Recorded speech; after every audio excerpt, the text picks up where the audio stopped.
तो हिंदुस्तानी शायरी में जब हिंदी और उर्दू एक साथ मिले तो इमरान प्रतापगढ़ी जैसा एक शख्स होता है, और जब शायरी और सियासत मिले तब इमरान प्रतापगढ़ी जैसा कोई शख्स होता है।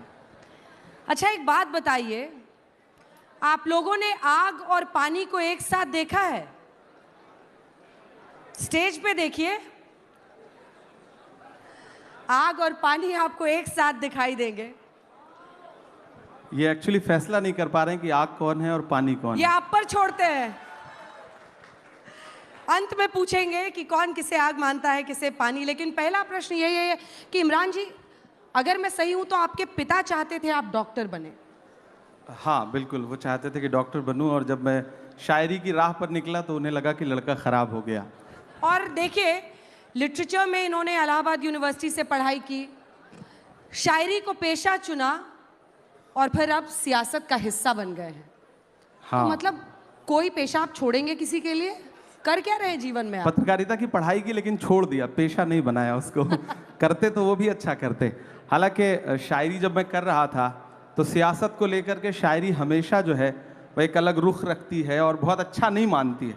मैं तो जिन शायरों को सुन रहा था, बुद्धसेन शर्मा जी को, वो शेर लिख रहे थे कि दिए बुझाती आंधी को भड़काती है, दिए बुझाती शोलों को भड़काती है, आंधी को भी दुनियादारी आती है, यार सियासत की गलियों में मत जाना, नागन अपने बच्चों को खा जाती है।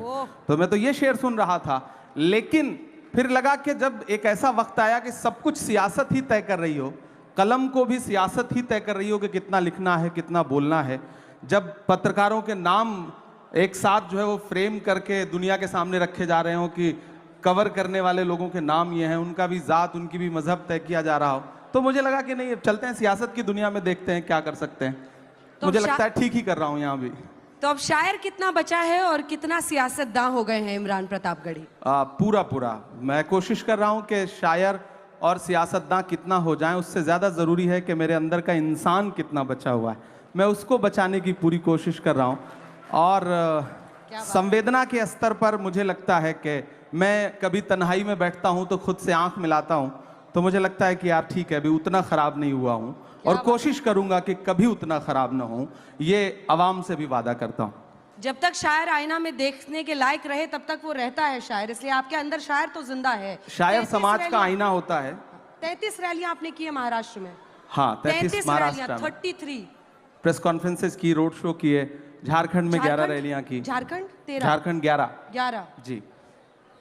और जाके बोलते कैसे हैं, कनेक्ट कैसे करते हैं लोगों से? मतलब एक शायर वहां खड़ा होता है या पॉलिटिशियन खड़ा होता है, कनेक्ट करना जनता से, ये हुनर क्या है? मैं इसलिए जिंदा हूं कि मैं बोल रहा हूं, दुनिया किसी गूंगे की कहानी नहीं लिखती। लोग मुझे सुनने आते हैं, देखने नहीं। फिल्म स्टार्स आते हैं किसी पॉलिटिकल प्रोग्राम में तो लोग उनको देखने आते हैं, उनके डायलॉग सुनना है उनको। मेरे साथ यह है कि जो आवाम आती है मुझे सुनने, वो लाई हुई भीड़ नहीं होती, आई हुई भीड़ होती है। तो मुझे कनेक्ट करने में कोई दिक्कत नहीं आती, मैं उससे बात करता हूँ और उसके मुद्दों पर बात करता हूँ, शायरी के लहजे में बात करता हूँ, तो उसे अच्छा लगता है, तो मुझे कोई दिक्कत नहीं आती कनेक्ट करने में, मुझे अच्छा लगता है। लहजा क्या होता है वो? शायराना। जैसे आप इनसे कनेक्ट करके दिखाइए, ये जो ऑडियंस है, कितने युवा हैं यहाँ पर जो अभी कॉलेज में पढ़ रहे हैं, और कितने लोग हैं जो शायर बनना चाहते हैं? बहुत कम। ये हाथ बढ़ने चाहिए, इस सेशन के अंत तक ये हाथ बढ़ने चाहिए। हाँ, बहुत कम तादाद है। इनसे कनेक्ट करने के लिए मुझे लगता है मुझे कुछ शायरी सुनाना चाहिए। मैं शायरी सुनाता हूँ। इंकलाब का नारा होगा, इंकलाब का नारा होगा, इंकलाब का नारा होगा।